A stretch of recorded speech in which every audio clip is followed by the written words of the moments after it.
दे just want कि UPSC करो। उसके बाद में I was like I just want to join Indian air force as a fighter pilot. I appeared 21 times for the SSB. Dialogue है ना एक वेब सीरीज का, मिर्जापुर का, कि शुरू मजबूरी में किए थे, अब मजा आ रहा है। शुरू मजबूरी में किए थे, अब मज़ा आ रहा है। देखो, क्रिमिनल केसेस की जब हम बात स्टार्ट करते हैं तो सबसे पहले जो भी दिमाग में आता है वो FIR. Registration of FIR is just like giving birth to a child. Justice एक बहुत वाइड टर्म है।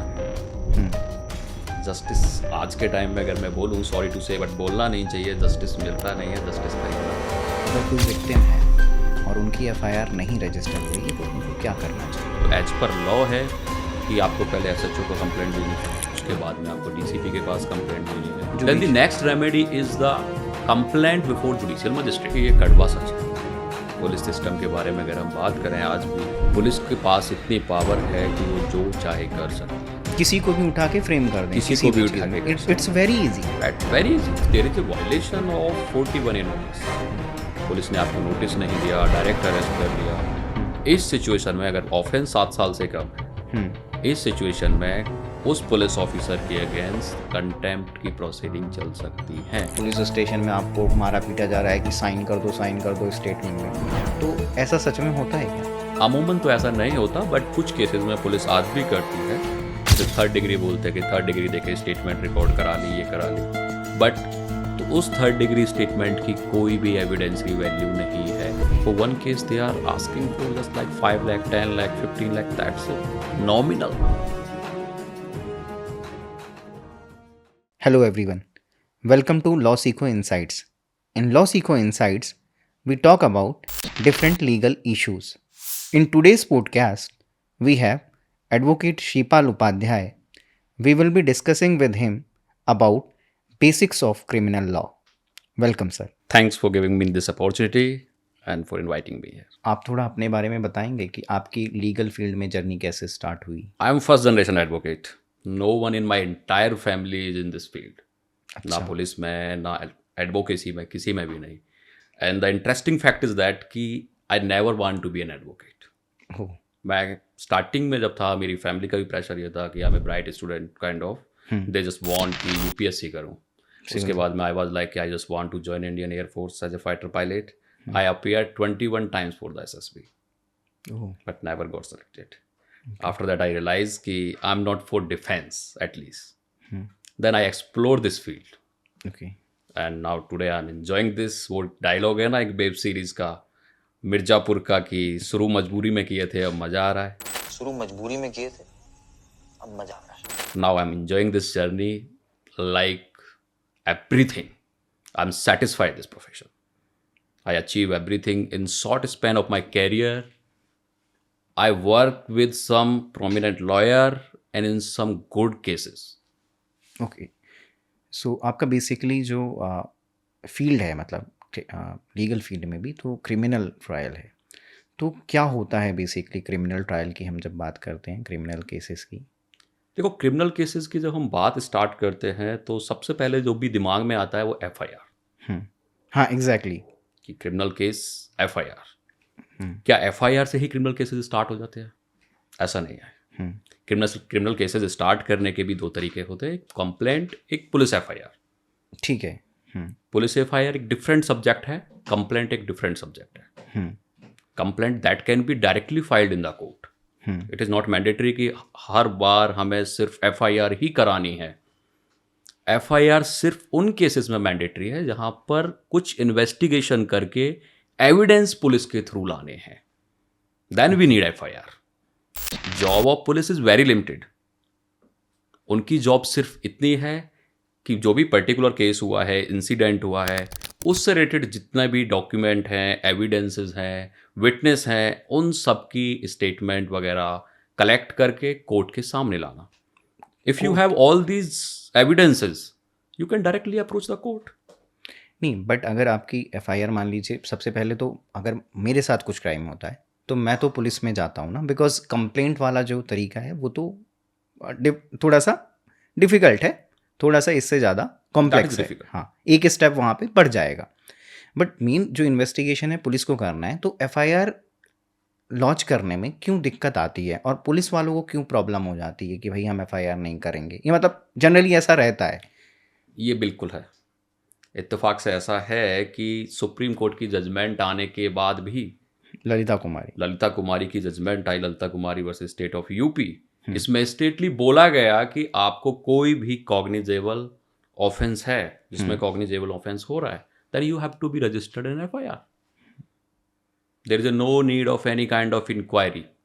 If the offense is cognizable in nature, then the police must register FIR. But फिर भी नहीं होती है. कारण उसका best known to the police, but जो हम फील करते हैं, registration of FIR is just like giving birth to a child. Giving birth to a Child. Case and trial. It's trial. FIR होने के बाद में पूरे थाने का वर्कलोड बढ़ जाता है, पूरा काम करके देना है, कोर्ट भी जाना है. सो दिस में भी एक रीज़न कि पुलिस अवॉइड करती है FIR ना हो. काम उनका बढ़ेगा. काम बढ़ेगा.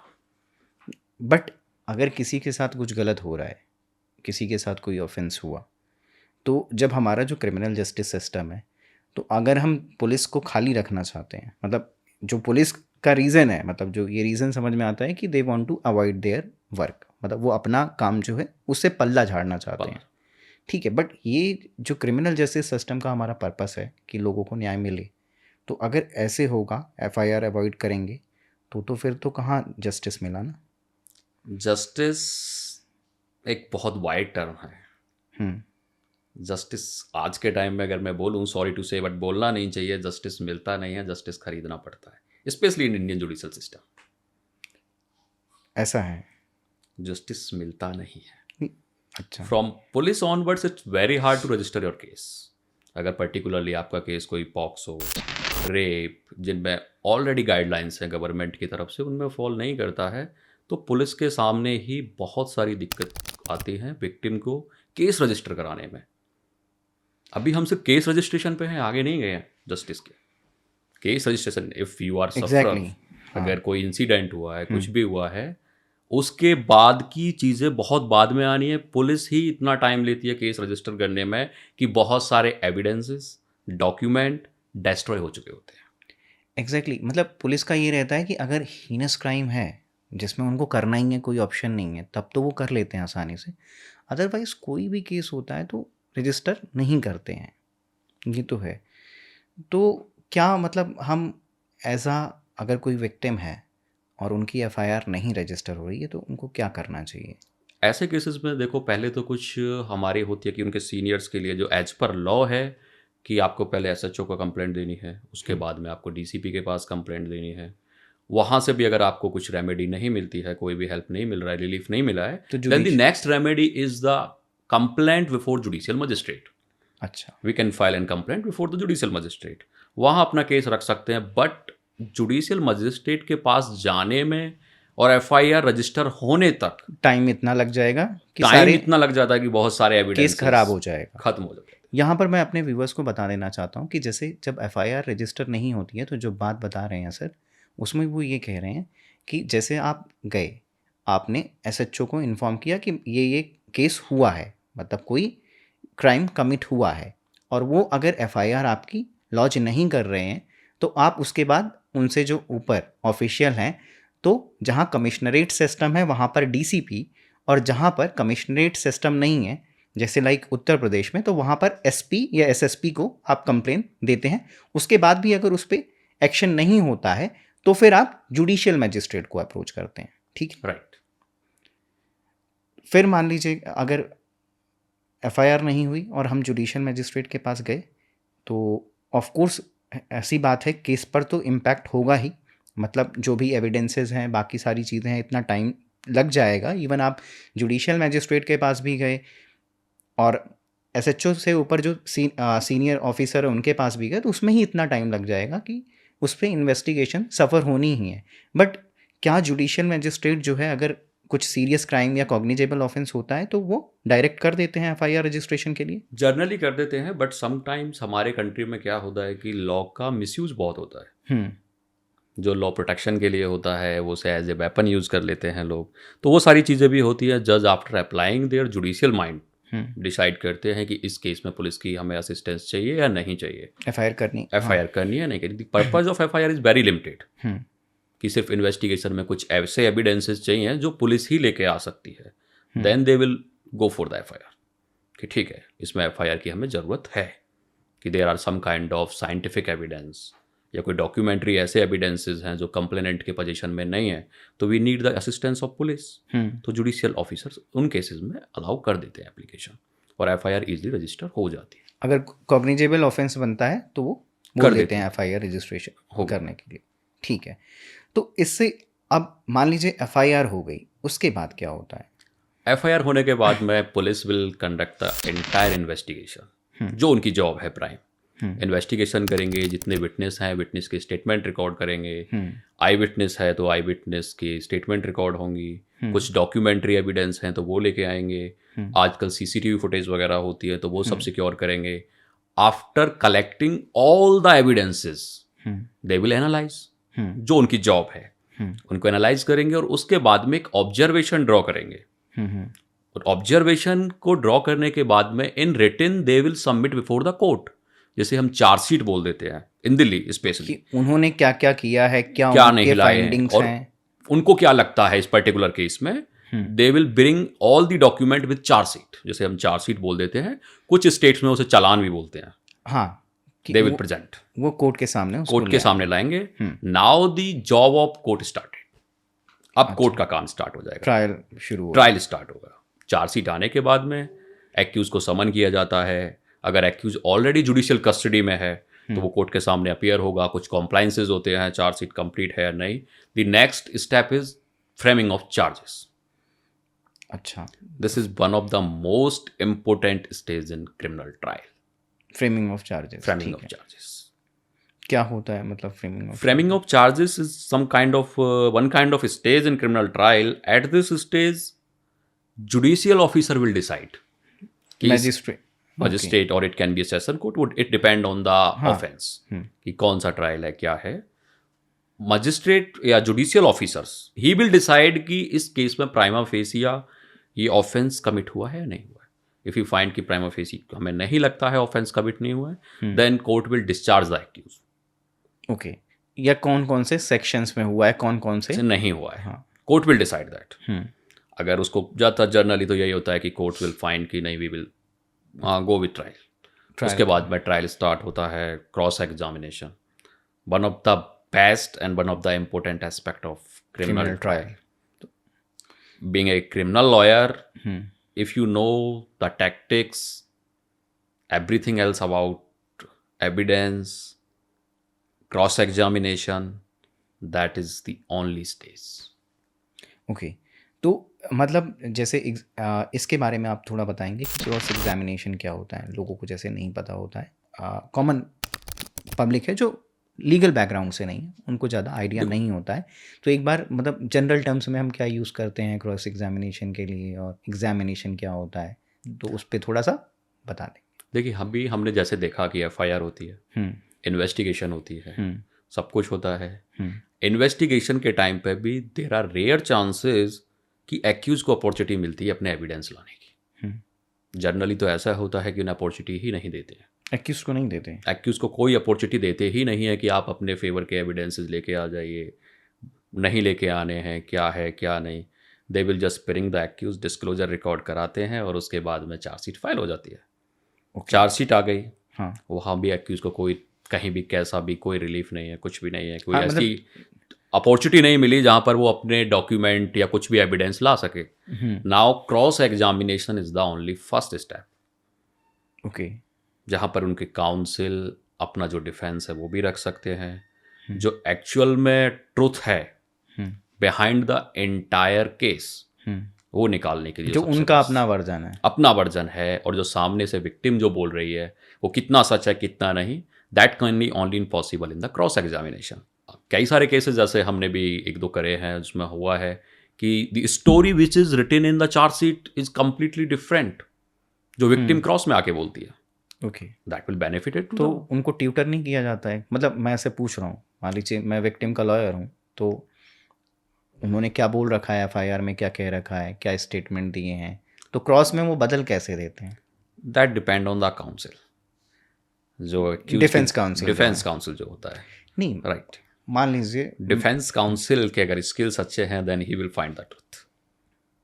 ऐसा कैसे होता है? मतलब अब किसी ने एफआईआर किया है और सब कुछ उन्हें पता ही है कि उन्होंने क्या लिख रखा है, क्या स्टेटमेंट दिए हैं, क्या एग्जामिनेशन में बोला है, तो क्रॉस एग्जामिनेशन जब उनसे होगा जो विक्टिम हैं, तो कैसे बातें बाहर आ जाती हैं अगर कुछ उन्होंने गलत स्टेटमेंट्स दिए हैं या कुछ झूठ बोला है, या कभी ऐसा भी होता है कि उन्होंने सही बोला हो लेकिन कुछ ऐसे टैक्टिक्स यूज़ करी कि उन्होंने वहाँ पे कुछ गलत मतलब अपना केस खराब कर दिया, जैसा बोला। देखो, कंप्लीट केस जब हमारे पास आता है, किसी की स्टेटमेंट रिकॉर्डेड होती हैं ऑलरेडी, वो सब कुछ तो हमारे पास है ही, पढ़ लिया हमने।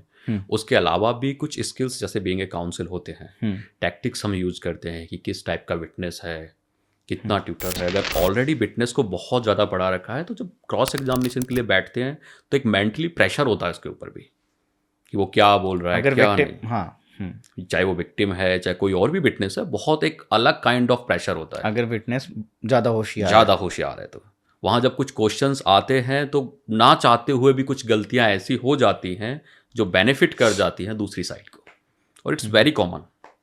इंडिया के अंदर अगर हम बात करें, कन्विक्शन रेट वेरी लो। उसके कहीं ना कहीं दो ही कारण है। क्या? एक तो पुलिस इन्वेस्टिगेशन अच्छे से कंडक्ट नहीं कर पाते हैं, दूसरा विटनेस को ओवर बर्डन कर देना एक नई थ्योरी के थ्रू, एक नई चीज़ें डाल करके जो ट्रुथ नहीं है। पुलिस वाले ही अपना पुलिस कर सकती है, उनका खुद का काउंसिल कर सकता है, और during the cross examination that will B reveal, वो निकल आती है। तो उसकी वजह से ज़्यादातर केसेस में एक्विटल होता है। तो ठीक है, जैसे ये बात आती है बहुत बार कि पुलिस जो है बहुत शॉर्टी इन्वेस्टिगेशन करती है, मतलब इन्वेस्टिगेशन बहुत बेकार करती है, और इसके बहुत सारे इंस्टेंसेस हैं। तो एक इंस्टेंसेस जैसे मैं बताना चाहूँगा, शेयर करना चाहूँगा। बड़ा फेमस केस था गुरुग्राम का, जहाँ पर एक आई थिंक 7-8 साल के बच्चे का मर्डर हो गया था, और वहाँ पर सबसे पहले जब पुलिस वालों ने अरेस्ट किया तो उस स्कूल के बस ड्राइवर को अरेस्ट किया कि मर्डर इसने किया है। लेकिन बाद में जब मैटर सीबीआई को गया, मैटर जब सीबीआई को रेफ़र हुआ तो सीबीआई ने कहा कि स्कूल का ड्राइवर जो था, जो बस ड्राइवर था, उसने कुछ भी नहीं किया था, एंड ये काम वहाँ पर पढ़ने वाले किसी 11th-12th के ही स्टूडेंट ने किया था, क्योंकि वो एग्ज़ाम शिफ्ट कराना चाहता था। क्योंकि सुप्रीम कोर्ट की गाइडलाइंस है तो हम लोग नाम यहाँ पर नहीं बोल सकते हैं, राइट। ठीक है। तो ऐसा क्या हो जाता है कि मतलब पुलिस वाले क्या किसी को भी पकड़ लेते हैं और बोल देते हैं अगर उन पे प्रेशर होता है कि ये मर्डरर है? It's very common. अब तो चलिए सोशल मीडिया है, बाकी चीज़ें, इतना अप्रोर हुआ तो उन्होंने जाके सीबीआई को मैटर रेफर हुआ, और अदरवाइज तो उस बस ड्राइवर ने ये एडमिट कर लिया था कि हाँ उसने किया है। देखिए, ये कड़वा सच है। पुलिस सिस्टम के बारे में अगर हम बात करें आज भी, इवन दो आज के टाइम में सबसे ज़्यादा ज़रूरी जो चीज़ है वो पुलिस रिफॉर्म है। पुलिस के पास इतनी पावर है कि वो जो चाहे कर सकती है, किसी को भी उठा के फ्रेम कर दें, किसी को भी उठा के कर सकती है। It's very easy, very easy, and even you are not going to prove that until completion of entire trial. और उतनी देर में, और ट्रायल हमारे यहाँ 3-3, 4-4, 5-5 साल लगते हैं, उसकी कोई लिमिट नहीं। मेरे पास कुछ केसेस हैं, मैं इंटरेस्टिंग बताता हूँ। एक केस है मेरे पास में जिसमें विक्टिम जाती है पुलिस के पास की, पॉक्सो का केस है तो नाम नहीं ले सकते विक्टिम वगैरह का। तो उसमें विक्टिम की एलिगेशन है कि सम पर्टिकुलर एक्यूज है, उसने मेरे साथ ऐसा किया, ये किया, वो किया, सब कुछ हुआ। अरेस्ट होती है एक्यूज का। ड्यूरिंग द इन्वेस्टिगेशन ये कंफर्म हो जाता है कि eight the time of committing that offense, that particular accused was not even at the place of incident. That was somewhere else. alibi completely. Still, he is facing the trial, and he was behind the bars for almost 2 months. Okay. इतना clear होने के बाद में वो CCTV footage जिसमें ये prove होता है कि वो कहीं और था, वो भी पुलिस ही लेके आई रिकॉर्ड पे। अच्छा, लेकिन इतना प्रोसीजर इतना कॉम्प्लेक्स है, इतना लेंदी है कि आपको फिर भी सब कुछ पता होने के बाद भी कि हाँ आपके पास एलिबी है, मतलब उस समय जो टाइम ऑफ क्राइम है उस समय आप कहीं और पे थे, आप कुछ भी नहीं कर सकते। जिस हिसाब से जुडिशियल सिस्टम हमारा है, specially for criminals, very difficult. No, it's bad for even the victim. Even bad for the victim, but Sub- victim is not sufferer as compared to me. I'm a criminal defense lawyer, तो sometimes innocent person suffer. But sometime ना, but basically what happens, maximum तो crime होता है तो उसमें तो sufferer तो मतलब विक्टिम भी है, विक्टिम ही मतलब मोस्टली तो विक्टिम ही है. जुडिशियल सिस्टम को लगता है कि विक्टिम इज द सफरर, और यही हमारी सोसाइटी में एक सबसे बड़ी प्रॉब्लम है. पुलिस के साथ भी, पुलिस को लगता है कि they are not for the fair investigation. उनको लगता है कि हमेशा हम विक्टिम की टीम में, चाहे विक्टिम सही है गलत है, it doesn't matter. Most of the time ये होता है. पुलिस कि एज पर लॉ अगर हम बात करें, the work of police and prosecution is just to assist the court fairly in bringing the truth. fairly, without supporting accused or complainant. But most of the time, police and prosecution support blindly to the victim. वही बात जो मैं कह रहा था कि police वाले जो हैं इन्वेस्टिगेशन बहुत ख़राब करते हैं. अब आप उस केस में देख लीजिए, वो तो चलो पता चल गया, नहीं तो ऐसे कितने सारे केसेस होते होंगे कि पूरा ट्रायल कंप्लीट होता है, अपील में आता है, फिर सुप्रीम कोर्ट के सामने आता है, देन सुप्रीम कोर्ट कहता है कि no, case is not made out. तो अगर वही वाला जो केस था जो हमने गुरुग्राम की बात करी, अगर उसमें मान लीजिए सीबीआई नहीं आती तो क्या होता, पूरा ट्रायल चलता और बेल तो होनी नहीं थी, बिकॉज हीनेस क्राइम के नेचर में था जो क्राइम था. बिल्कुल, पुलिस के पास इतनी वाइड पावर है कि आप कुछ कर भी नहीं सकते. कुछ केसेस जैसे हमारे पास भी आते हैं, सपोज करो आपके पास कुछ डॉक्यूमेंट है, आप एक्यूज हो किसी केस में, आपके अगेंस्ट एलिगेशन है and you want to prove your innocence, और आप पुलिस के पास वो डॉक्यूमेंट लेके जाते हो, then it's up to police कि वो लेती है या नहीं लेती है. अगर ले भी लिए तो कोर्ट के सामने रखेगी या नहीं रखेगी. वन ऑफ माई केस जिसमें 30 का केस था, attempt abetment of suicide, the matter is of abetment of suicide 306 of IPC. Then victim के जो एलिगेशंस थे कि ये सब कुछ किया मेरे साथ में, ये हुआ वो हुआ, जस्ट टू प्रूव दैट कि ऐसा कुछ भी नहीं हुआ है, एक्यूज साइड कुछ व्हाट्सअप चैट्स, कुछ फोटो पुलिस को प्रोवाइड कराती है, even mobile phones. Investigation officer ना तो वो व्हाट्सअप चैट्स चार्जशीट के साथ में रिकॉर्ड पे लाता है, ना वो मोबाइल फोन्स को एफएसएल या कहीं भेजता है. And now the accused have to face entire trial. Okay, अब हम कुछ कर भी नहीं सकते. प्राइमा फेसिया जो डिस्चार्ज हो जाना चाहिए था जिसको, जस्ट बिकॉज ऑफ पुलिस, उन्हें पूरा की पूरा ट्रायल फेस करना पड़ेगा till the acquittal. There is no such any kind of procedural that can benefit accused कि आप अपने डॉक्यूमेंट या एविडेंस बिफोर डिफेंस एविडेंस जज के सामने यहाँ लाके रख सकते हैं. ओके. और ये कमाल की बात है कि नए लॉ के अंदर भी कोई ऐसा प्रोविजन नहीं दिया गया. Even though law has been changes completely in criminal law की बात करें, अभी रिसेंटली कंप्लीटली चेंज कर दिया गया, but still there is not a single provision for that. मतलब ये है कि अगर हम ट्रायल शुरू हो गया है तो सबसे पहले जो अपने एविडेंसेस लाएंगे कोर्ट के सामने वो विक्टिम की साइड से ही आएगा. अगर एक्यूज के पास कुछ ऐसा बहुत इंपॉर्टेंट एविडेंस भी है जो ये प्रूव करता है एक्यूज की इनोसेंस को, तो वो पहले उनको नहीं ला सकते. हाँ, ये कर सकते होंगे शायद कि आप क्वेश्चनिंग में चले जाएं. क्वेश्चनिंग में भी जाओगे तो भी कोर्ट उनको नहीं देख सकती. जनरली इंक्लाइंड नहीं होता है कि, क्योंकि जब तक इनिशियली हम बात करते हैं, देन कोर्ट है, कोई कोर्ट भी है, कोई भी है, they are just very rigid to the police investigation कि पुलिस क्या लेके आती है. तो पुलिस के पास वेरी वाइड पावर, बहुत ज़्यादा पावर है. अगर वो नहीं लेके आना चाहते, we can't do anything. Okay, there is no such provision कि हम कुछ डॉक्यूमेंट्स या कुछ ऐसा चीज़ है जो हमें सपोर्ट करती है, at the time of framing of charges we can put that those document before the court. Police investigation किस तरीके से करती है, मतलब कैसा उनका स्टैंडर्ड रहता है इन्वेस्टिगेशन का? बिकॉज हम लोग सुनते हैं, अब जैसे एक नोएडा में भी एक केस हुआ था, बहुत फेमस केस था, और उसमें हमने देखा कि पुलिस ने बहुत सारी चीज़ों को जो एविडेंसेस हो सकते थे, कलेक्ट कर सकते थे, उसको उन्होंने कलेक्ट ही नहीं किया, वो बाद में पता चला. तो क्यों ऐसे होता है कि पुलिस इन्वेस्टिगेशन प्रॉपर नहीं करती है? ज़्यादातर केसेस में ऐसे ही निकल के आता है कि the investigation of the police was very poor. इसके कई कारण हो सकते हैं। No doubt first is corruption, corruption भी है। Second is lack of scientific knowledge. आज के टाइम पे अगर हम बात करें तो क्राइम जिस हिसाब से ग्रो कर रहे हैं, टाइम के हिसाब से क्राइम करने का तरीका भी चेंज होता है। जैसे अगर हम पहले की बात करते हैं तो पहले किस टाइप के क्राइम्स होते थे? थेफ्ट हो गया, डकैती हो गई। आप अगर पीछे जाओगे तो सुनोगे कि डकैतियाँ होती थी, बट अभी डकैती जैसे केसेस बहुत कम हो गए हैं। अभी नए टाइप के क्राइम्स आए अब तो साइबर फ्रॉड हो जाएगा, साइबर क्राइम्स आए हैं that are much similar to the previous crimes, theft. तो अब क्या साइबर क्राइम्स बहुत ज़्यादा आ रहे हैं? बहुत, बिल्कुल एक तरीका जो चेंज हो चुका है क्राइम कमिट करने का। उसका कारण भी है कि पहले जैसे होता था पैसा वगैरह लोग अपने घर में रखना पसंद करते थे, अब बैंक अकाउंट्स में होता है, तो उसके लिए साइबर फ्रॉड्स करते और आपने एक क्लिक किया तो सारा पैसा चला गया। एक ओटीपी किसी को बता दिया और तो सारा आप पैसा चला पकड़ गया। भी नहीं पाओगे। समटाइम्स ऐसा होता है कि जो बंदा ये क्राइम कमिट कर रहा है वो दूसरे देश में बैठा हुआ है और पुलिस के पास अभी उस टाइप की ना तो ट्रेनिंग्स हैं।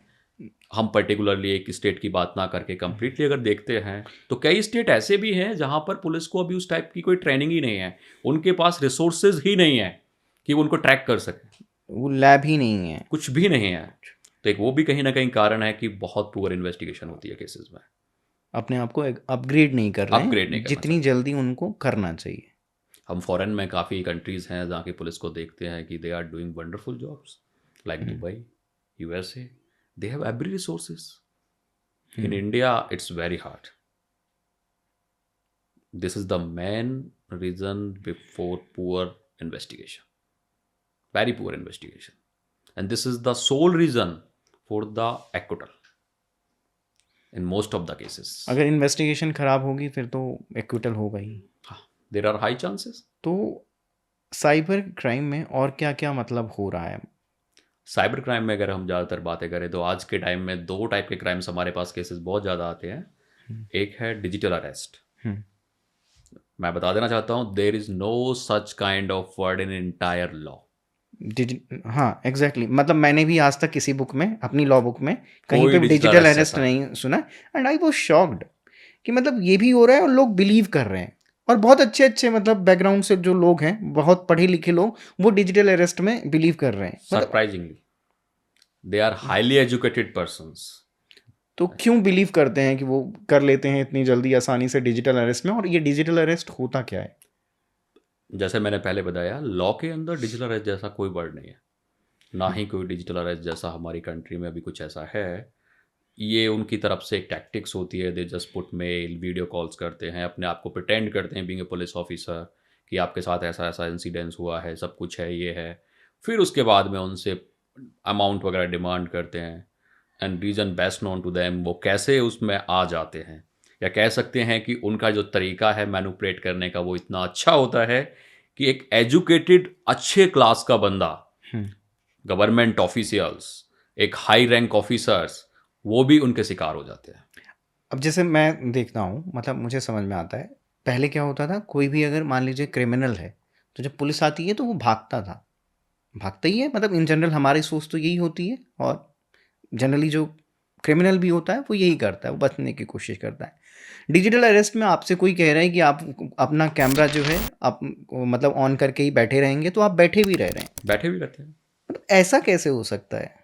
वो मैनिपुलेशन है, फिर लैक ऑफ नॉलेज कि कंट्री अब में मुझे जो मान लीजिए काम गवर्नमेंट, जैसे अब आज देखते हैं हम कॉलर ट्यून बना दी गई है, ये क्राइम रेट इतना बढ़ गया कि गवर्नमेंट को एट द एंड ये डिसीजन लेना पड़ा। कोविड के बाद अब इसके लिए कॉलर ट्यून लगाई जाती है, कॉलर ट्यून जो काम पहले कर सकते थे।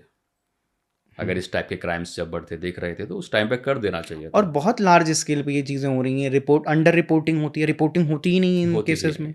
बहुत ज़्यादा बड़ा अमाउंट है तभी पुलिस वाले भी करते हैं, अदरवाइज वो सीरियसली नहीं लेते हैं। जैसे मज़ेदार चीज़ें मैं आपको एक बताता हूँ कि अभी हमारे पास जो ज़्यादातर केसेस आते हैं, जो विक्टिम हैं साइबर फ्रॉड के, most of them are from defence forces. तो डिफेंस फोर्सेस कर सकती हैं ऐसा कि अपने जितने भी उनके जवान सोल्जर हैं उनके लिए कुछ इस टाइप की स्टडीज़ या फिर कुछ ऑर्गेनाइज कर सकते हैं, कुछ कॉन्फ्रेंस टाइप की, जहाँ पर उन्हें बताया जाए कि इन सब से कैसे बचना है। नहीं, बट सिर्फ वही नहीं है ना, बाकी they are not only the victim but most of the time they are the victim. Generally जो हम ट्रेंड देखते हैं इन दिल्ली के अंदर में डिफेंस फोर्सेस से ज़्यादा विक्टिम आ रहे हैं साइबर फ्रॉड के. चाहे वो okay. They can be from a lower rank to higher officer. तो ऐसा क्यों मतलब हो रहा है? लैक ऑफ नॉलेज, अवेयरनेस नहीं है लोगों कोई में. अवेयरनेस नहीं है. बिल्कुल भी अवेयरनेस होनी चाहिए आज के टाइम में. I will put it in different way कि जो हमारा क्रिमिनल जस्टिस सिस्टम है वो सही से भी फंक्शन नहीं कर रहा है. अगर जो क्राइम कर रहे हैं अगर उनको आप सही टाइम में ट्रायल हो जाता एंड कल्मिनेशन सही हो जाता तो शायद नहीं होता. बट वही है, कन्विक्शन रेट ही इतना नहीं है तो क्राइम करना एक ल्यूक्रेटिव हो जाता है. देखो ऐसा है क्या? साइबर लॉ में अभी थोड़ी सी प्रॉब्लम है क्योंकि cyber law is a new chapter for the entire society. Even entire criminal law criminal law, even अभी police is not ready. Evolve हो रहा है बट उतना नहीं हो रहा है जितना कि क्राइम इवॉल्व हो जा रहा है. Even police officers are even not ready कि ऐसा कुछ आएगा हो जाएगा. Even they are under training, they are looking for some different kind of way to catch them. बहुत दूर से हो जा रहा है क्राइम, तो it's very hard to sometimes कि उनको पकड़ना ही. नहीं, आप जिस अकाउंट से कर रहे हैं, जिस अकाउंट में ट्रांसफ़र कर रहे हैं, कोई अगर साइबर क्राइम हो रहा है किस और जहाँ पर मनी का ट्रांजैक्शन है एक अकाउंट से दूसरे अकाउंट में गया तो आप वो तुरंत सीज क्यों नहीं करते हैं पुलिस वाले? जनरली अकाउंट्स के साथ अब यही होता है कि जैसे ही आप रिपोर्ट करोगे, हाँ, that account will be automatically seized. तब तक लेकिन वो पैसा कहीं और पहुंच चुका होगा, ऐसा होता है? होता है, ज़्यादातर केसेस में ऐसा ही होता है कि वो मल्टीपल अकाउंट्स में ट्रांसफ़र कर दिया जाता है. तो सारे अकाउंट सीज होंगे फिर सारे होंगे. पैसा मिलने का चांस होता है? होता है. अगर आपने टाइमली रिपोर्ट किया, देयर आर हाई चांसेस कि आपका पैसा अच्छा, आपको मिल ये जाएगा. है कि मिल जाएगा अगर आपने टाइमली रिपोर्ट कर दिया. हम्म अगर आपके साथ कोई भी साइबर क्राइम होता है, कोई भी फ्रॉड है किसी भी टाइप का, और आपने अगर उसे टाइमली रिपोर्ट किया, देयर आर हाई चांसेस कि आपको आपका पैसा मिल जाएगा. जैसे ही आप पोर्टल पे उसको रिपोर्ट करेंगे, the amount automatically that was transferred in that account, fraudster account, that will be seized. तो आप उसे फिर कोर्ट के थ्रू वापस से ले सकते हैं. और कैश निकाल लिया उसने देन इट्स वेरी हार्ड. अगर और मान cash- लीजिए if he has been caught then then और after- कैश से निकाल लिया है तो then we have nothing, just तो criminal हम will face that trial. पैसे निकलवा सकते हैं फिर, या सिर्फ अगर जैसे मान लीजिए पैसे उसने कहीं पे स्पेंड कर दिए तो पैसे वापस लाने का तरीका है, या सिर्फ उसको ट्रायल में जाएगा, कन्विक्शन भी हो गया तो जितने साल की सज़ा है? In criminal law there is no such kind of things. मतलब? वहाँ सिर्फ कंपनसेशन के लिए कुछ हमारे हैं प्रोविजंस, वो भी that are very limited. Criminal court are not recovery court जो हमारे जुडिशियल सिस्टम को लगता है. तो वहाँ पर once your money was lost then that is lost. अगर वो स्पेंड हो गया तो हो गया.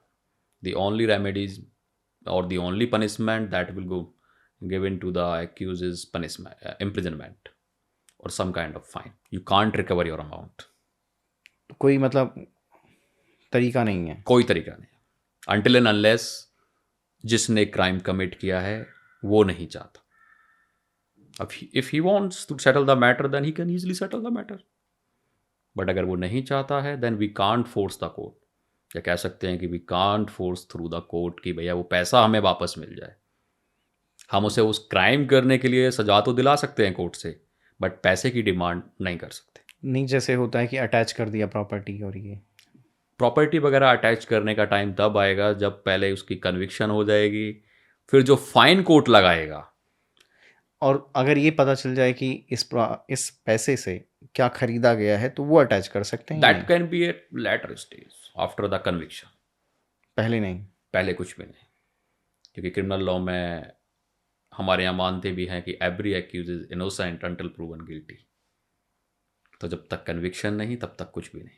मान लीजिए मुझे पता चलता है कि मेरे खिलाफ कोई FIR रजिस्टर हुई है, और मुझे मे बी ऐसा भी होता है कि पुलिस स्टेशन से भी कई बार कॉल आ जाती है, और कई बार ऐसा होता है लोगों को कहीं और से पता चलता है.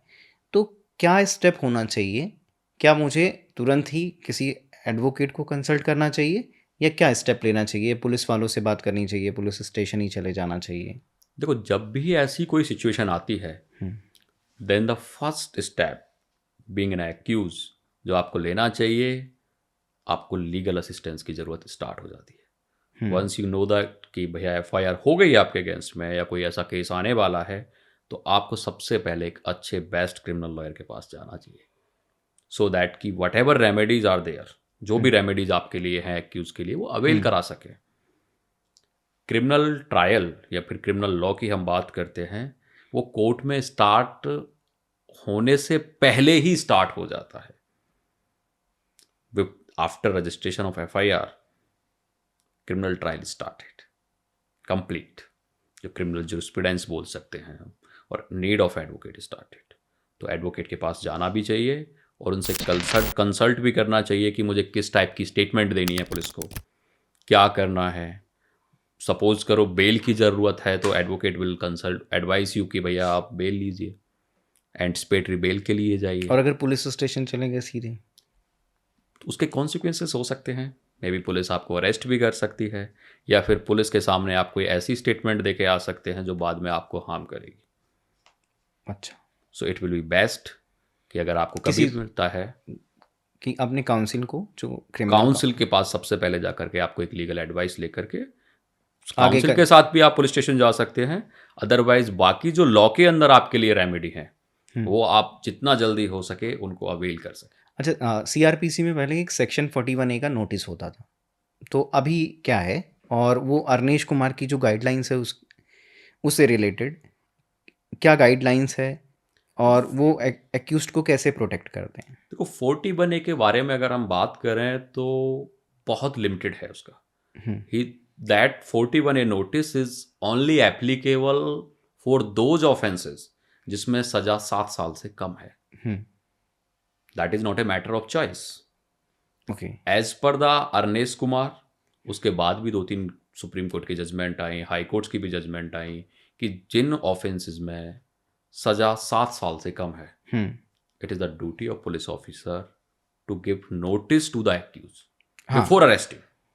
तो but still police can arrest you.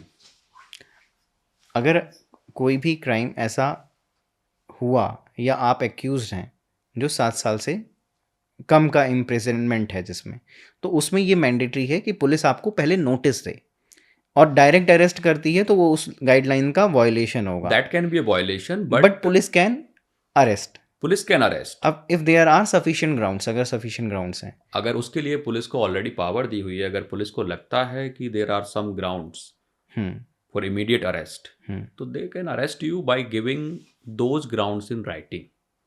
कारण अगर अरेस्ट करेंगे तो राइटिंग में उनको लिखना पड़ेगा कि क्या कारण ऐसे थे जिसकी वजह से उन्होंने अरेस्ट कर लिया। बट इन मोस्ट केसेस, मतलब अब तो ये होने लग गया कि वो देते हैं नोटिस, तो डायरेक्ट अरेस्ट नहीं करते हैं।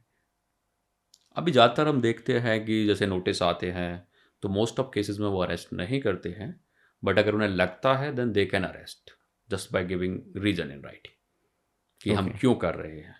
और वो रीज़न तो बड़े सब्जेक्टिव होते हैं, वो आप दे सकते हैं। पुलिस के पास बहुत रीज़न है आपको अरेस्ट करने के, but yes you can take benefit of that. तो अगर 7 साल से कोई भी कम सज़ा का जो भी ऑफेंस है तो उसमें बेल तो मिल जाती होगी आसानी से।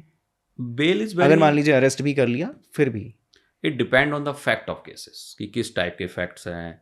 एक कंप्लीटली बोल पाना कि बेल आसानी से मिल जाएगी, नहीं मिल पाएगी, इट्स वेरी हार्ड।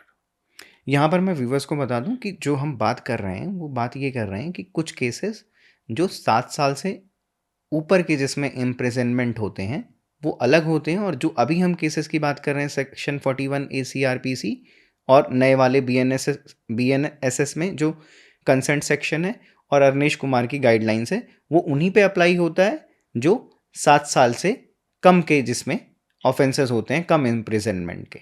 और अगर मान लीजिए अरनेश कुमार की गाइडलाइन का वायलेशन हो गया, 7 साल से कम इम्प्रिजनमेंट का केस है, उसके बावजूद पुलिस ने नोटिस नहीं दिया और अरेस्ट कर लिया, इसके लिए एक सुप्रीम कोर्ट की जजमेंट आई थी Satyendra Kumar Antil, very important judgment. If there is a violation of 41A notice, police ने आपको नोटिस नहीं दिया, डायरेक्ट अरेस्ट कर लिया, इस सिचुएशन में अगर ऑफेंस 7 साल से कम है, इस सिचुएशन में उस पुलिस ऑफिसर के अगेंस्ट कंटेम्प्ट की प्रोसीडिंग चल सकती है। इवन दो जो जुडिशियल ऑफिसर्स है जिसके सामने as per law within 24 hours police वाले को जिसको भी अरेस्ट किया है जुडिशियल मजिस्ट्रेट के सामने पेश करना होता है, then judicial magistrate will see कि जो राइटिंग में दिया है आंसर कि क्यों अरेस्ट किया है, रीज़न, अगर वो सेटिस्फैक्ट्री नहीं है तो मजिस्ट्रेट आपको बेल दे सकता है। अगर जुडिशियल मजिस्ट्रेट ने भी इग्नोर कर दिया उसे, तो even contempt proceeding can be initiated against judicial officer. Okay.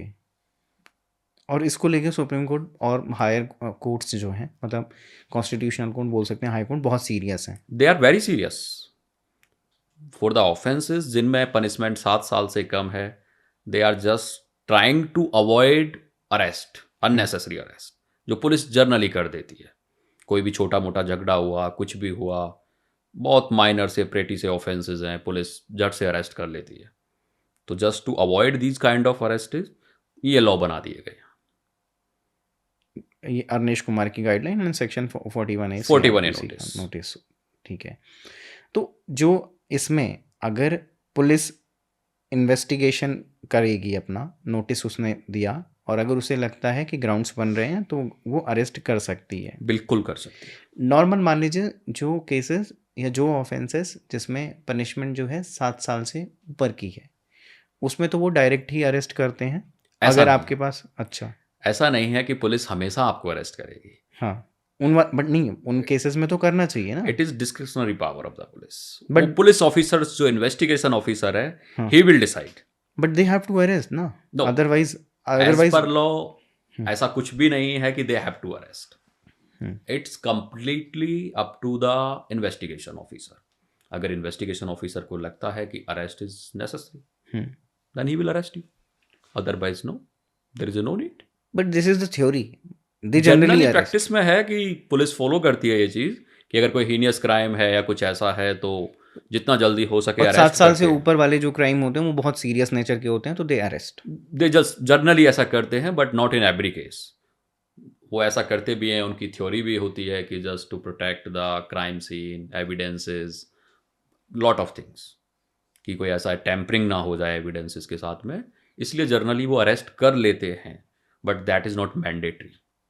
अच्छा, मैंडेटरी नहीं होता है। मैंडेटरी नहीं है, बट प्रैक्टिकली जो फॉलो हो रहा है वो यही होता है कि वो अरेस्ट कर लेते हैं। कर लेते हैं। तो ऐसे केसेस में मान लीजिए कोई एक्यूज्ड है और सीरियस क्राइम में वो एक्यूज्ड है, तो उस एक्यूज्ड को क्या करना चाहिए? जितना जल्दी हो सके एक अच्छे क्रिमिनल लॉयर के पास जा कर के एडवाइस लेनी चाहिए कि आगे मेरा क्या डिफेंस है, क्या नहीं है, कैसे मैं प्रोटेक्शन ले सकता हूँ लॉ की। उसके बाद में वो आगे प्रोसीड कर सकता है। जितना जल्दी हो सके क्रिमिनल लॉयर के पास जाना चाहिए। He can advice you. ये क्रिमिनल लॉयर है, वो बेस्ट एडवाइस करेगा कि अब इस सिचुएशन से कैसे कम आउट कर सकते हैं। ठीक है। अभी आज जब हम आज की सिचुएशन देखते हैं, अभी की करंट की, तो हम देखते हैं कि लॉयर्स जो हैं बहुत हैं। तो कोई मान लीजिए एक्यूज हैं, तो उनको कैसे पता चलेगा कि बेस्ट लॉयर ये हैं, या उनको जो डिफेंस प्रोवाइड किया जा सकता है वो बेस्ट, वो पर्टिकुलर एडवोकेट या लॉयर जो है प्रोवाइड करा सकते हैं? और बिकॉज ये कॉस्टली भी है। देखो, एक अगर एडवोकेट की बात करता हूँ दिल्ली के अंदर, तो it's obviously very costly, very expensive. Fees of advocates are very expensive. अच्छा एडवोकेट आप अगर लेके आओगे, अच्छा एडवोकेट से आप काम कराने जाओगे, तो आपको कॉस्ट थोड़ी ज़्यादा पड़ेगी। But it will be best कि इनिशियल टाइम पे आप कोई ट्रायल एडवोकेट के पास जाए। जब कोई आपके पास इनिशियली कोई केस हुआ है, कुछ भी हुआ है, then trial advocate is the only that can you suggest in better way. सबसे ज़्यादा बेटर वे में वही आपको वही सजेस्ट कर बता सकते हैं हैं। क्या फॉलो करा जाना चाहिए। तो लॉयर्स की जनरली फीस कितनी होती है? Sky is the limit. अगर हम दिल्ली की बात करते हैं, ऑल ओवर कंट्री की बात करते हैं, कुछ क्रिमिनल एडवोकेट्स ऐसे हैं, they are charging in CR for one case. They are asking for just like 5 lakh, 10 lakh, 15 lakh, that's it, nominal. अगर ट्रायल एडवोकेट की मैं बात करता हूँ, तो ट्रायल एडवोकेसी के अंदर भी आज के टाइम पे अच्छा पैसा है, no doubt. Being a criminal lawyer, आप as compare to other profession, in short span of your career you can earn a handsome amount, but it's depend on your work style. तो ये कैसे होता है लॉयर्स की fees, मतलब एक बार कुछ बता देंगे देखो, लॉयर की अगर मैं कैसे करियर की फिक्स बात करते हैं? करूं, कहीं ना कहीं मुझे लगता है कि in initial days of your career hmm, luck factor बहुत काम करता है। लक फैक्टर काम करता है इसमें भी? इसमें बहुत लक फैक्टर काम करता है। जैसे हम ज़्यादातर देखते हैं, हमारी ऑफिस में बहुत इंटर्न आते हैं, हम्म, जब हम उनसे पूछते हैं तो दे वर लाइक कि we want to be become a criminal lawyer from the day one, but why criminal lawyer, hmm, they don't know the answer. अब लक फैक्टर कैसे काम करता है, आपके पास कोई क्वेरी आई, hmm, that is completely luck. आपको नहीं पता कि आपके पास कोई क्वेरी आनी है या नहीं आनी है, क्या होना है। नाउ द थिंग इज कि आपने उस क्वेरी को क्लाइंट में कन्वर्ट किया, हाँ, ये चीज़ होती है। ये आपका स्किल है। एक क्रिमिनल लॉयर का या कोई भी एडवोकेट है, हम्म, उस क्वेरी को क्लाइंट में कन्वर्ट करना। क्योंकि आजकल जनरली ऐसा होता है कि कोई भी क्लाइंट है हम्म, वो मल्टीपल एडवोकेट से क्वेरी करता है, गूगल से भी क्वेरी करता गूगल है, से भी क्वेरी करता है। और अब तो एआई है तो उससे भी क्वेरी करके आता है। तो कोई भी हमारे पास जैसे जर्नली आते हैं तो वो ऑलरेडी काफ़ी इंफॉर्मेशन लेके आते हैं। तो ये काफ़ी चैलेंजिंग टास्क हो गया हमारे लिए।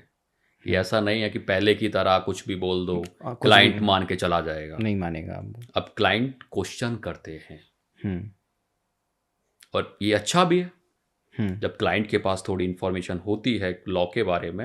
हम्म। Being a citizen of country, हमें लॉ के बारे में अवेयर होना चाहिए कि बेसिक हमारी चीज़ पता कंट्री हो। का क्या लॉ है क्या नहीं है, क्योंकि प्रॉब्लम किसी के साथ भी कभी भी हो सकती है। हम्म, तो ये हमें फाइंड आउट करने में कि कौन लॉयर बेस्ट है, ये हमें बेस्ट सजेस्ट कर सकता है, नहीं कर सकता है, या फिर हमारे केस को अच्छे से देख सकता है, नहीं देख सकता है, वो भी पता चलता है। तो इट इज़ बेस्ट कि आज के टाइम में अवेयरनेस है लोगों के बीच में। जैसे आप डिफेंस लॉयर हैं और कोई आए, तो क्या जो भी एक्यूज होता है वो आपको सारी बातें बता देता है? ज़्यादातर केसेस में कभी नहीं, क्योंकि आज के टाइम में हम देखते हैं कुछ क्लाइंट को भी ये लगता है कि शायद हम एडवोकेट को कुछ बताएंगे तो पता नहीं वो क्या सोचेंगे। जनरली लोगों का ऐसा मानना है कि डॉक्टर और वकील को सब कुछ सच बताना चाहिए, लेकिन बताते नहीं। बट कुछ क्लाइंट ऐसे आते हैं कि वो सब कुछ सच नहीं बताते हैं। मैं इस पर इंटरेस्टिंगली एक केस बताऊंगा। मेरे पास एक केस आया था, रेप केस था। अच्छा। लड़के को अरेस्ट कर लिया गया, हम्म, बिहाइंड द बार्स था।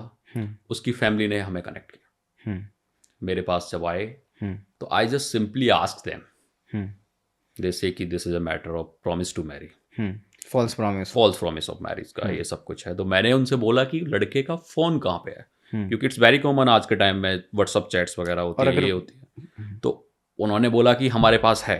हम्म, उसमें से मैंने बोला कि जो व्हाट्सअप चैट्स विक्टिम के साथ हैं आप वो प्रोवाइड करा दीजिए, हम्म, सो दैट कि वी विल फिगर आउट हम्म, कि इसमें कौन सी हमें सपोर्ट करेंगी कौन सी नहीं। But family of accused decided कि जस्ट टू हाइड समथिंग, उन्हें लगा कि उन्हें पढ़ने के बाद में कि ये तो हमारे बच्चे के अगेंस्ट जा सकते नहीं, उन्होंने उन्हें रिमूव करके बाकी चैट्स हमें दे दी। अच्छा। जबकि बाद में जब हमें पता चला कि जो चैट्स उन्होंने हटाई थी, जस्ट बीइंग कि ये बहुत ऑफेंसिव हैं या फिर कुछ ऐसा है उनके अंदर जो उनके बेटे की इमेज को ख़राब वैसे कर सकता है, हमें पता चलता है कि वो हमारे केस के लिए बहुत ज़रूरी थी। तो समटाइम्स जो ओवर स्मार्टनेस क्लाइंट कर देते हैं वो उन्हीं के लिए हार्मफुल हो जाती है। और ऐसा होता है कि अगर आप डिफेंस लॉयर हैं तो बहुत सारे क्लाइंट जो हैं आपके, वो चीज़ें आपसे फैक्ट को छुपा लेते हैं, बार बार बोलने के बावजूद कि आप बता दीजिए, उसके बाद भी। देखो, हम ट्राई करते हैं, हम पहले फाइल भी पढ़ते हैं, उसके बाद में हम क्लाइंट से भी पूछते हैं कि जो भी ट्रुथ है आप हमें बता दीजिए। But there are high chances on most of the cases कि वो उसे हाइड करते हैं। बट एक criminal trial advocate always know the truth, उसे हमेशा ट्रुथ पता होता है, चाहे क्लाइंट बताए चाहे ना बताए। कभी तो ऐसा होता होगा कि डायलेमा भी रहता होगा कि पता चला कि नहीं भी पता चले ना। क्लाइंट कई बार ट्राई करता है कि एडवोकेट को एग्जैक्टली वो चीज़ ना पता चले, बट जब हम फाइल वगैरह पढ़ लेते हैं तो हमें सब समझ आ जाता है कि क्या कि होता है। क्या सच है क्या नहीं। But being a criminal defence lawyer, at any cost we have to defend our client. अच्छा, एक चीज़ और सामने आती है, जैसे हम कई बार ना पुरानी मूवीज़ में देखते हैं, वो दिखाते हैं कि भाई पुलिस स्टेशन में आपको मारा पीटा जा रहा है कि साइन कर दो स्टेटमेंट में। तो ऐसा सच में होता है क्या? अमूमन तो ऐसा नहीं होता, बट कुछ केसेस में पुलिस आज भी करती है, जैसे थर्ड डिग्री बोलते हैं कि थर्ड डिग्री देके स्टेटमेंट रिकॉर्ड करा ली, ये करा ली, बट तो उस थर्ड डिग्री स्टेटमेंट की कोई भी एविडेंसरी वैल्यू नहीं है। तो अगर आप को पुलिस टॉर्चर कर रही है तो जो बोल रहे हैं तो वो इट विल बी बेस्ट। मान लो पुलिस जो बोलती है आप लिख के दे दो, उसकी कोर्ट के अंदर कोई भी एविडेंसरी वैल्यू नहीं है। जो आपने पुलिस स्टेशन में बोला होता है, जो आपने स्टेटमेंट लिखा होता है, उसकी मतलब कोई वैल्यू कोर्ट ऑफ लॉ में नहीं है। कोर्ट ऑफ लॉ में कोई भी सेल्फ हार्मिंग अगर स्टेटमेंट मैंने बीइंग एक्यूज दे रखी है, मैं एक्यूज की बात कर रहा हूँ, अगर मेरे अगेंस्ट में कोई केस हो रखा है और पुलिस मुझे फोर्स करके या मैंने अपनी मर्जी से कोई भी स्टेटमेंट पुलिस को दिया, दैट इज सेल्फ हार्मिंग, यानी वो मेरे लिए मेरे अगेंस्ट है या पुलिस ने जबरदस्ती वो लिखवाया है, तो इन ट्रायल उसकी कोई एविडेंसरी वैल्यू नहीं है कोर्ट में। That is just like mere piece of paper. तो फिर पुलिस ही इंसिस्ट क्यों कर रही है?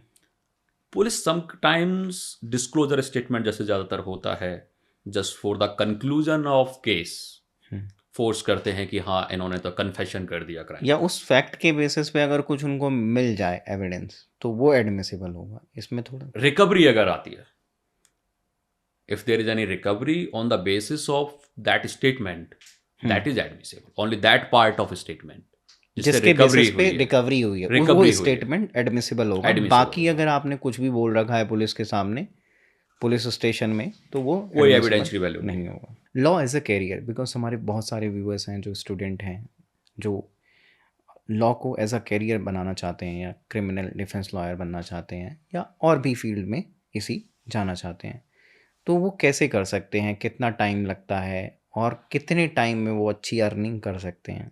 देखो, इंडिया में अगर हम बात करें एज ए स्टूडेंट आप लॉ की पढ़ाई स्टार्ट करना चाहते हैं तो हमारे पास दो तरह के कोर्सेज होते हैं, एक 5 ईयर लॉ, एक 3 ईयर लॉ। तो अगर 5 ईयर लॉ की बात करते हैं तो बहुत अच्छे कॉलेजेस हैं, यूनिवर्सिटीज़ हैं, NLU स्पेशली, NLU है, जामिया है, और अभी रिसेंटली दिल्ली यूनिवर्सिटी ने भी 5 ईयर कोर्सेज स्टार्ट किए हैं। 5 ईयर स्टार्ट किया है। बाकी कुछ कोर्सेज आफ्टर ग्रेजुएशन है LLB करने के लिए, दैट इज़ फॉर 3 ईयर। उसमें one of the best Delhi university है, BHU है, तो कुछ ऐसे इंस्टीट्यूशन है जहाँ से लॉ करने के बाद में एक अच्छा करियर लॉ में बना सकते हैं। अब लॉ की पढ़ाई करने के बाद चीज़ें स्टार्ट होती हैं कि लॉ का जो फील्ड है बहुत वाइड है। Here you can choose litigation, judiciary, corporate के अलावा PSUs, बहुत सारी जगह हैं जहाँ पर हमें ईजिली जॉब्स मिल सकती हैं या फिर ईजिली हम काम कर सकते हैं। That is up to the student या जो भी लॉयर है उसको डिसाइड करना है। Being a lawyer is different thing, being an advocate is different.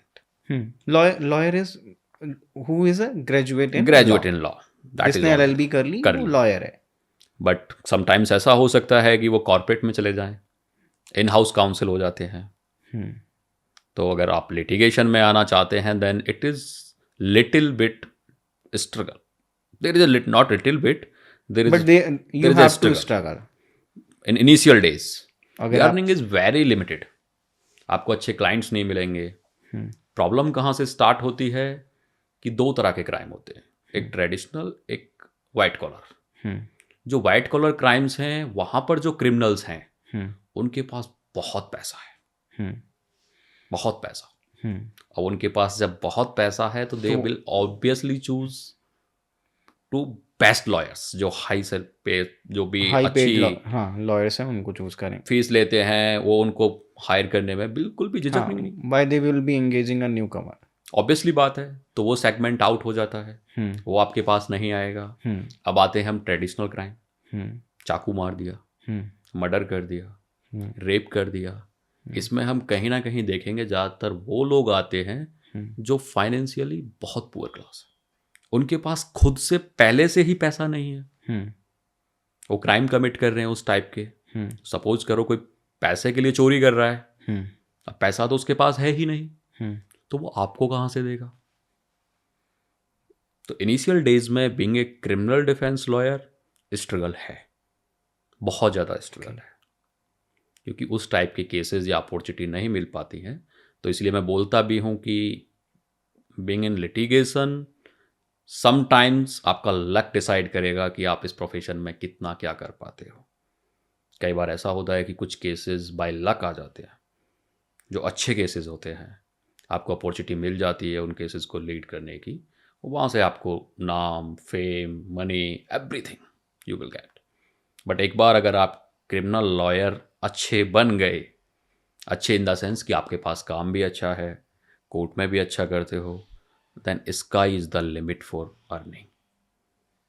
आप उतना कमा सकते हो जितना सोच भी नहीं सकते। Thank you for joining us. And one more question.